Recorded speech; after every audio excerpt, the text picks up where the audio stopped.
And they're still having hell, you know, IV going in, you know, it works for a while, and then fucking vein and blow or fucking some or the other, you know, fucking 3 different nurses have tried different places and that. And they got one put in, fucking, you know, it lasted a couple of days, you know, fucking good deal, you know, Sunday rolls around. I get Chrissy some cranberry juice and that. She's taking a drink of cranberry juice. And next thing I know, fucking arms soaking wet. Oh, what the fuck? There's a fucking hole in the bottom of the cup or something. For what? And you know, we looked and no, fucking put the cup back on the table, you know, fucking arms still getting soaking wet. The fucking band-aid, the sticky tape they had around the IV area and that fucking started peeling up because it was soaking wet. I thought, oh hell, I fucking called the nurse back in. She came straight away, Teresa did, like. Says, what's the problem? I says, there's something going on with her IV, you know, fucking band-aid soaking wet, you know. And she says, oh, let's have a look at it.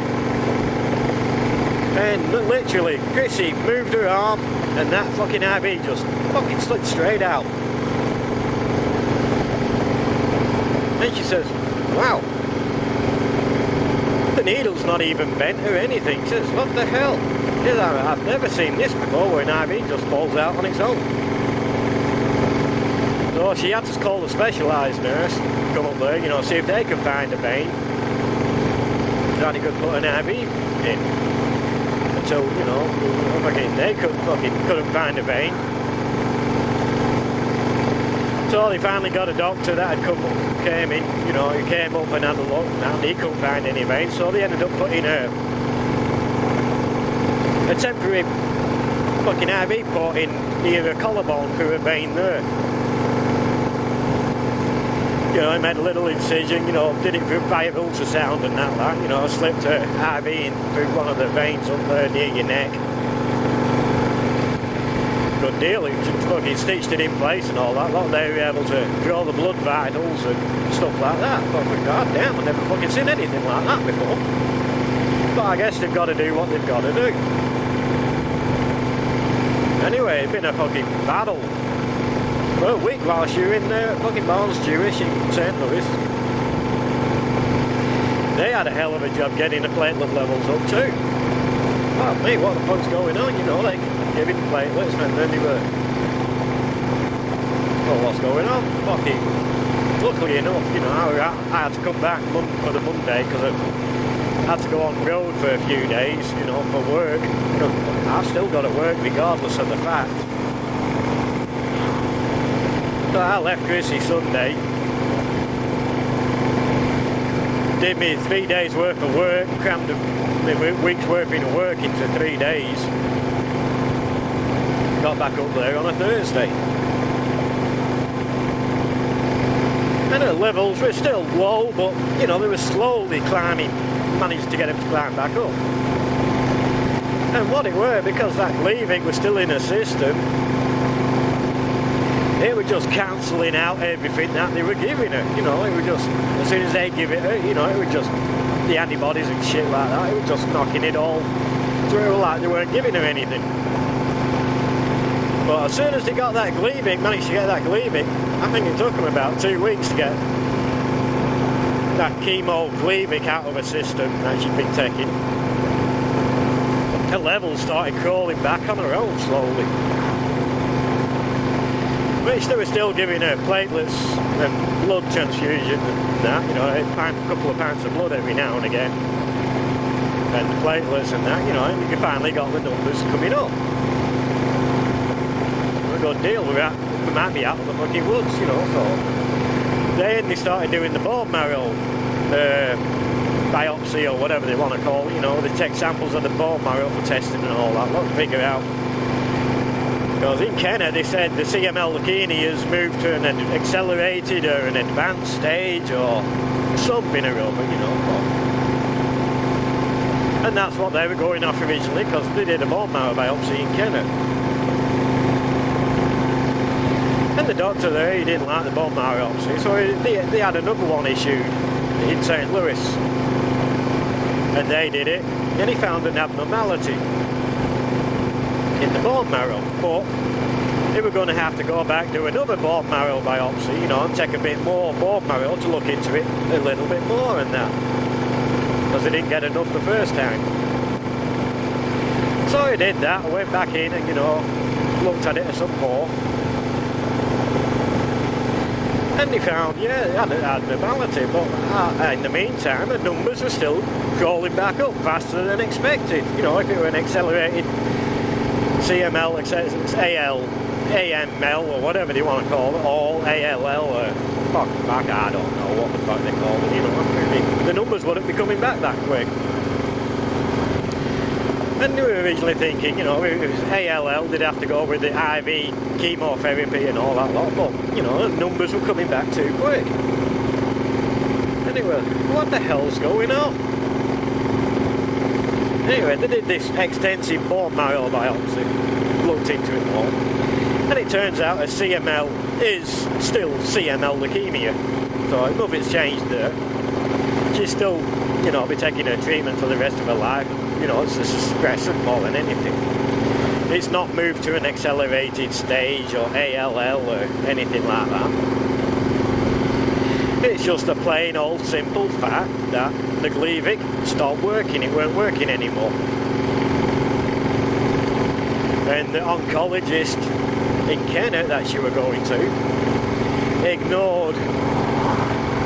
The only thing she was concerned about were the white blood cell counts in her blood and all that lot, which the numbers were great, you know, at the time, you know, every time you got tested the numbers were great.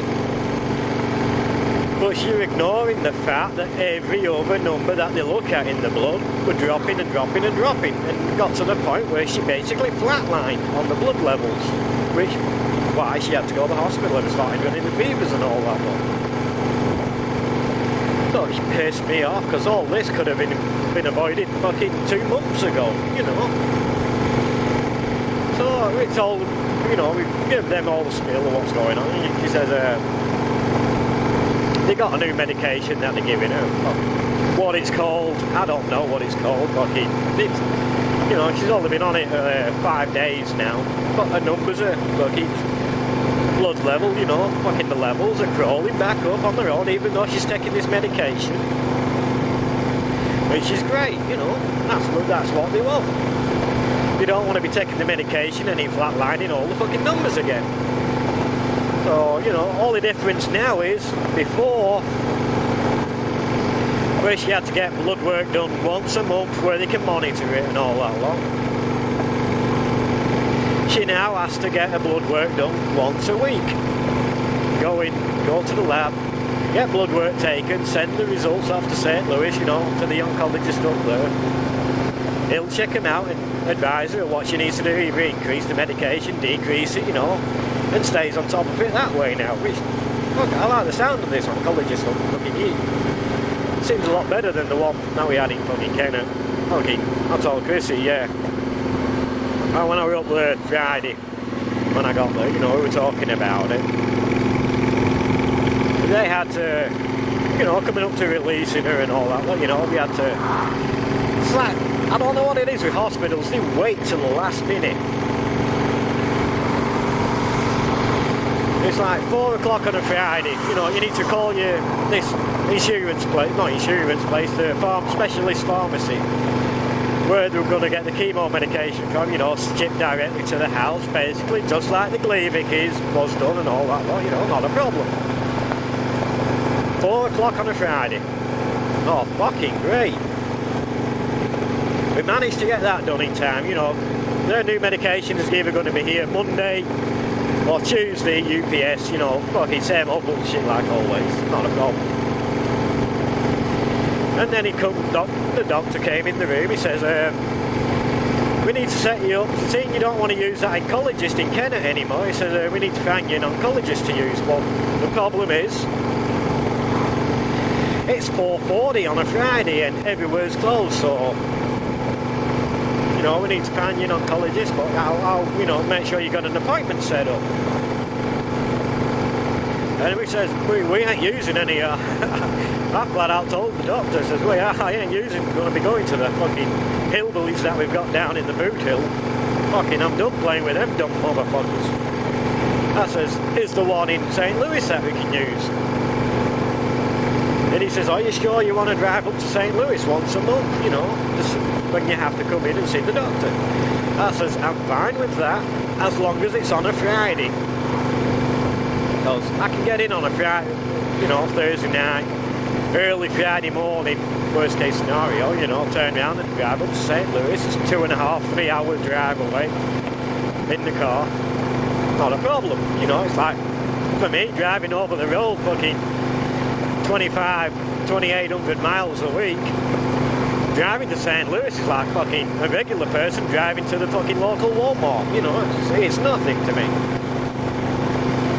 And I told him, you know, he says, okay. He says, he'll see the oncologist up there, see if he's willing to take it, you know, see if he can do a clinic on a Friday.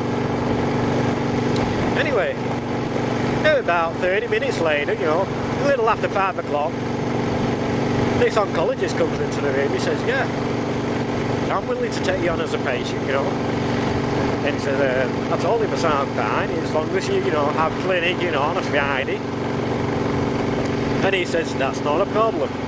He says, he told us a spill, it's a research hospital, you know, that lot, in a training hospital, you know, they train all the specialist medications, you know, that, you know, experiments, scientific and all that lot for new medications, you know, they have test patients and all that lot, you know, they go all the time. He says, but he only does clinic on a Tuesday and a Friday.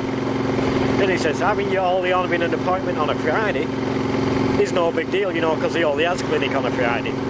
I thought, oh, great deal, you know, I like the sound of this oncologist, you know, so he fucking sounds good. He says, and he's willing to, you know, he set up an appointment, you know, Friday, fucking August 25th or whatever it is, you know, and on back to St. Louis, you know, it's got to be there 45 minutes before her appointment time with the doctor to get lab work done, and then, you know, a appointment with the doctor straight after that. Good deal. You know, he says he basically does anything in the house, and he says, but, he says, we have to get the blood work done down here in Kennet and send the results directly to him every week. And I said, that's not a problem, you know, we can do that. We've got a lab in Kennet where we can get the blood work done, send the results directly to him. And he said, and that's when he told us, he said, he monitors this shit on a weekly basis. He says, we don't wait a whole month between monitoring anything. This is his personal preference is to do it weekly. That way, if anything changes, you know, they're on top of it straight away. And he says it is still CML leukemia, you know, it's not a problem. It just, the fat ass problem is the Gleevec stopped working. It fucking wiped out a thing, which I've already told you that's spill in there, so we're good. He says, but we're just going to have to monitor it every week. He says it's more caseload for him because, you know, monitoring everything, but if anything changes, it's on an instant, you know, it's on a weekly basis. You know, he can get on top of it straight away. You know, and he says he doesn't just pay attention to just the white blood cells. He says he watches the whole numbers across the range of the blood work when he comes in and all that lot, so, you know, we're good. He says that's why he only does his clinic on a Tuesday and a Friday, because on a Monday, Wednesday, Thursday, he says he's in the lab checking on all this stuff all the time. I thought, oh, that's not a fucking bad deal, that, you know, fucking. And he says, and if he's not around, you know, he's got other doctors working under him and all that lot, and, you know, he's the main specialist. Oh, good deal. Oh. Finally, we get fucking released yesterday, we made it home. Gracie finally got released from hospital, we got back in town. Oh, I say about 7 o'clock, like yesterday afternoon, you know, we didn't tell anybody we were coming home, we were going to be a surprise to everybody, you know, that we're back.